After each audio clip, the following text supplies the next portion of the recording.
Madame, monsieur, bonsoir, bienvenue dans ce journal. Voici les titres de ce lundi 7 octobre 2019. BMS de fréquentes averses de pluie accompagnées parfois d'orages toucheront à compter de cet après-midi plusieurs wilayas de l'Est du pays selon un bulletin météorologique spécial. En sport, avant son déplacement en France, l'équipe nationale de football a entamé aujourd'hui un stage au centre de préparation des équipes nationales à Sidi Moussa. Et en sport, avant son déplacement en France, l'équipe nationale de football a entamé aujourd'hui un stage au centre de préparation des équipes nationales à Sidi Moussa.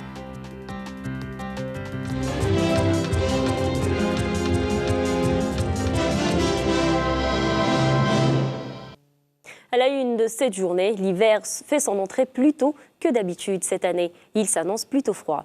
À cet effet, de fréquentes averses de pluie, accompagnées parfois d'orages, affectent plusieurs wilayas de l'Est du pays à partir de ce lundi après-midi selon un bulletin météorologique spécial émis par l'Office national de la météorologie. Il s'agit des wilayas de Djidjel, Skikda, Annaba, Taref, Guelma et Soukharas placés en alerte orange de la carte de vigilance. La même source ajoute que les cumuls estimés devraient y atteindre ou dépasser les 30 mm, et ce à partir de lundi à 15h jusqu'à mardi à 3h du matin. De plus, des rafales de vent sous orage sont également prévues, conclut le dit communiqué. Sur un autre plan, à 18 jours de la clôture du dernier délai de dépôt de dossier prévu le 25 du mois en cours, le processus électoral se poursuit. 130 candidats à la candidature ont été recensés. Un chiffre appelé à la hausse. Le point dans ce compte rendu avec Tinhinan Kershouch. À 18 jours de la clôture du dernier délai de dépôt de dossier prévu le 25 du mois en cours, pas moins de 130 candidats à la candidature ont été recensés. Il s'agit d'une première dans l'histoire du processus électoral algérien, un chiffre appelé à la hausse dans les prochains jours, car les postulants ne cessent d'affluer au siège de l'autorité nationale indépendante des élections, ce qui nous pousse à nous interroger, est-ce le signe d'une concurrence naissante ?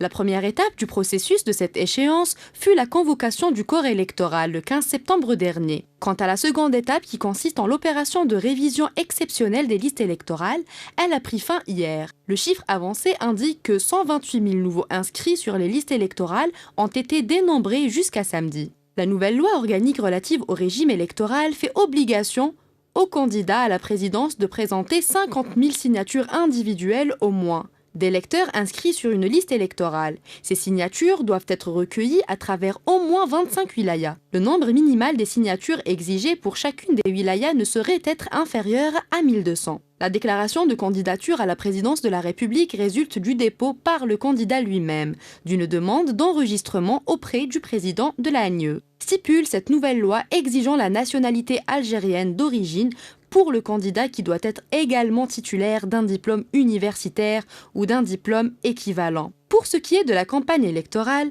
elle s'étalera sur 3 semaines. Elle sera clôturée 3 jours avant le jour du vote. Plus que quelques jours avant la clôture du dernier délai de dépôt de candidature. Toujours à ce sujet, je vous propose de découvrir les importantes dates de cet événement dans ce tableau.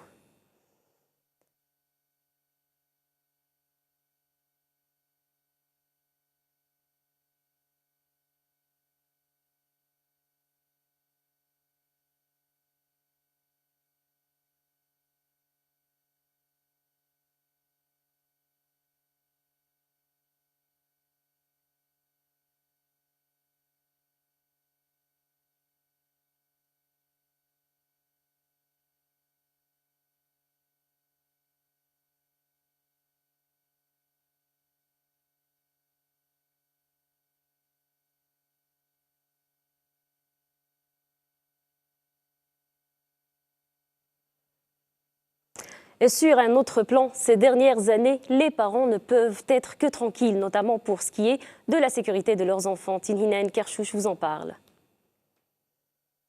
Nos enfants ne sont pas en sécurité. Entre enlèvements et accidents, comme celui qui a coûté la vie à une petite fille de 5 ans, tandis qu'une autre de 8 ans a été gravement blessée, après être tombée d'un bus scolaire à Tejnant dans la province de Mila. Un autre drame frappe la wilaya de Sétif. Un élève âgé de 11 ans est décédé et 2 autres ont été blessés. suite à l'effondrement d'un mur du bloc sanitaire du CEM à Lizermani. La gendarmerie nationale a ouvert une enquête pour enfin dévoiler le secret de Poulichinelle. Pour ce qui est du reste de l'actualité nationale, je vous propose de la découvrir dans cette boucle avec Tinine Kerchouch. Le ministre du Commerce, Saïd Djellab, a annoncé le lancement de la conférence nationale sur la zone de libre-échange africain en Algérie. À ce fait, le ministre a mis en exergue le rôle moteur des conseils d'hommes d'affaires dans la croissance des échanges et le partenariat entre les pays africains. Cette initiative fait partie de la mise en œuvre de la Convention au niveau de chaque État membre. Le ministre des Affaires étrangères, Sabri Bouradoum, a souligné que le réseau diplomatique algérien jouerait un rôle d'accompagnement de la dynamique commerciale et industrielle du pays, en particulier pour encourager les exportations hors hydrocarbures. Cela permet d'améliorer les contacts entre opérateurs économiques et d'exploiter les opportunités de partenariat et d'investissement. Dans le secteur de l'éducation nationale, le président du Comité national des services sociaux, Mostafa Benweiss, a confirmé que les fonds des employés du secteur estimés à environ 1000 milliards de centimes ont été gelés en raison de la fin du mandat du comité. Le porte-parole a souligné que la Commission des services sociaux attend une déclaration officielle pour étendre son mandat ou le renouveler par le biais de l'élection de ses membres et des bureaux de l'État.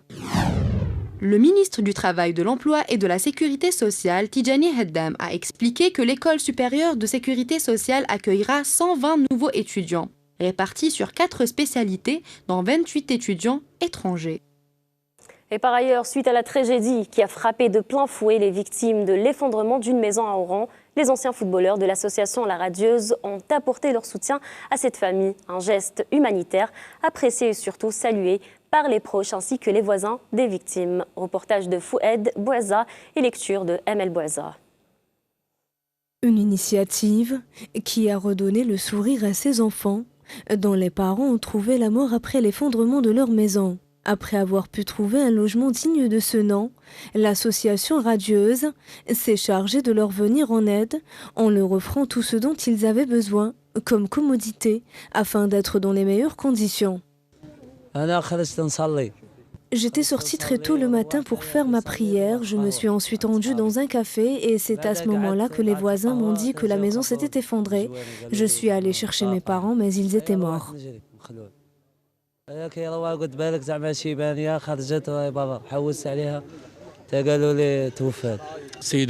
Nous remercions le Wali ainsi que les autorités compétentes qui leur ont offert un foyer. Je remercie aussi tous les Oranais qui se sont solidarisés avec nous.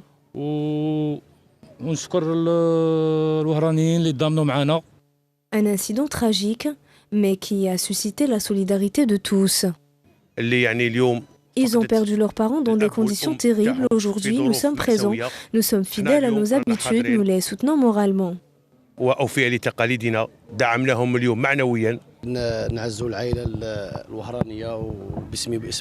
Nous remercions l'association La Radieuse qui est présente à chaque fois et qui nous vient à chaque fois en aide. Nous partageons la peine de cette famille. Un beau geste de solidarité et d'entraide, mais il n'en demeure pas moins que le problème des vieilles bâtisses menacées d'effondrement continue de faire des victimes en l'absence des autorités concernées. Passons à l'international à présent. En Tunisie, les résultats préliminaires officiels des législatives sont attendus pour ce jeudi, tandis que les résultats définitifs seront proclamés le 13 novembre prochain. Reda Khiyar. C'est ce jeudi que les résultats préliminaires officiels seront connus en Tunisie. L'ISI rappelle qu'elle est seule habilitée à donner les résultats, critiquant ainsi l'attitude des sondeurs qui, dès hier, donnaient Ennahda et Qalb Tounes premier arrivant à cette course. Les centres de sondage sont libres d'effectuer des pronostics, mais ils n'ont pas le droit de rendre public leurs résultats avant la fin de l'opération électorale. La loi est claire à ce sujet, rappelle le président de l'instance supérieure indépendante des élections tunisiennes, Nabil Bafoun, qui a donné hier le taux de participation de 41,3% en Tunisie et de 16,4% à l'étranger. Un taux en baisse par rapport à celui des législatives de 2014, mais également en baisse par rapport au premier tour de l'élection présidentielle qui s'est déroulé le 15 septembre passé et qui s'est porté à 49%. Pour rappel, le taux de participation aux législatives de 2014 était lui de 67%. C'est dire si les Tunisiennes et les Tunisiens ont boudé ces élections législatives, tout comme d'ailleurs ils ont boudé le premier tour de l'élection présidentielle. 15 000 candidats pour 1500 listes en concurrence pour les 217 sièges, et un parlement qui est le centre effectif du pouvoir en Tunisie, à la faveur de la nouvelle loi constitutionnelle adoptée en 2014, et dominée jusque-là par les partis Ennahda et Nida Tounes. Pour rappel, les résultats donnés par les instituts de sondage donnaient Ennahda en tête avec 40 à 45 sièges, Qalb Tounes avec 33 sièges, le mouvement Al-Karama avec 18 sièges, Tahia Tounes avec 16 sièges, et les résultats définitifs, eux, seront donnés le 13 novembre par l'ISI, l'instance supérieure indépendante des élections. Quoi qu'il en soit, c'est clairement le temps des alliances. Quelle majorité pourrait se dessiner à l'Assemblée des représentants du peuple tunisien ?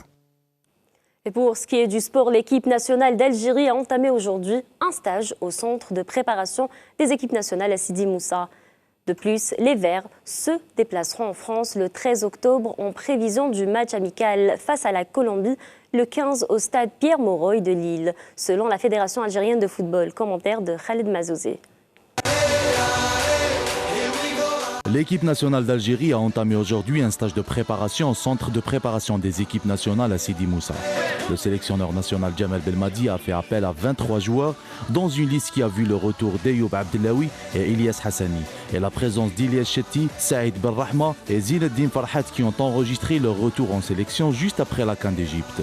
Les Verts auront 2 jours de préparation technico-tactique pour la première joute amicale prévue ce jeudi au stade de Mustapha Tchaker à Blida, face à la République démocratique du Congo, avant de rallier Lille pour affronter la Colombie sans Falcao et James Rodriguez, faut-il le rappeler, mardi 15 octobre, dans un match très attendu avec un cachet officiel, surtout qui se jouera dans une ambiance de grand jour.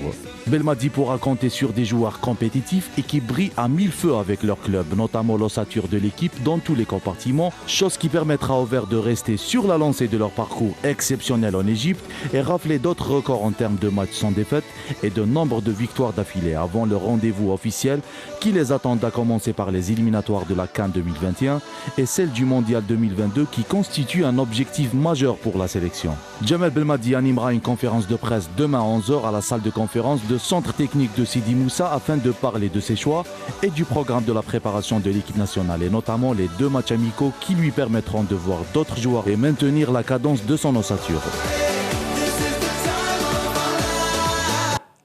Et enfin, toujours dans le même sillage, les Verts évoluant à l'étranger ne cessent de démontrer leur talent. Un travail signé Khaled Mazouzé. À la veille du stage des Verts et les 2 rencontres amicales attendues, les joueurs algériens évoluant à l'étranger ont montré de très bonnes dispositions, rassurant ainsi leur coach et tous les Algériens qui ont hâte de revoir leur champion dès jeudi à l'occasion du premier match face à la République démocratique du Congo. En Allemagne, Rami Bensebaini a été titularisé avec son club Borussia Mönchengladbach comme latéral gauche et a contribué à l'écrasante victoire de son équipe face à Augsbourg sur le score de 5-1. Désormais, Rami occupe la première place de la Bundesliga actuellement, devançant ainsi les 2 géants habituels, le Bayern de Munich et le Borussia Dortmund. Le duel des 2 avant-centres algériens, Andy Delors et Islam Slimani, s'est soldé sur une victoire de Montpellier sur le score de 3-1. Andy Delors a marqué le 3e but de son équipe avant de sortir suite à une blessure aux adducteurs qui le privera malheureusement du stage de l'équipe nationale. Quant à lui, Islam Slimani a confirmé sa nouvelle vocation de passeur décisif en étant derrière l'unique but de son équipe Monaco. Un autre duel a eu lieu à Doha à l'occasion du match entre Rayan, l'équipe de Yassine Brahimi, et Sed de Bardet Bounjah. Yassine a eu le dernier mot sur le score de 4-1. L'ex-star du FC Porto a marqué son 2e but de la saison, tout en délivrant une belle passe décisive. De son côté, Bardet a retrouvé son efficacité et a marqué un très joli but de la tête qui n'a pas toutefois sauvé son équipe de la défaite. En Angleterre, Riyad Mahrez a été encore une fois titulaire avec son équipe Man City qui a reçu une vraie gifle à domicile en s'inclinant à la surprise générale face à Wolverhampton. Riyad n'a pas brillé à l'instar de ses coéquipiers qui étaient tous dans un jour sans. A noter que Pep Guardiola a fait sortir le capitaine des Verts après l'heure de jeu. Juste après, le Man City a encaissé 2 buts et a perdu ce match, chose qui lui a valu beaucoup de critiques de la part des supporters et des spécialistes qui ont contesté ce choix. Voilà, c'est la fin de ce journal. Quant à moi, j'aurai le grand plaisir de vous retrouver demain à la même heure. D'ici là, je vous souhaite une excellente soirée.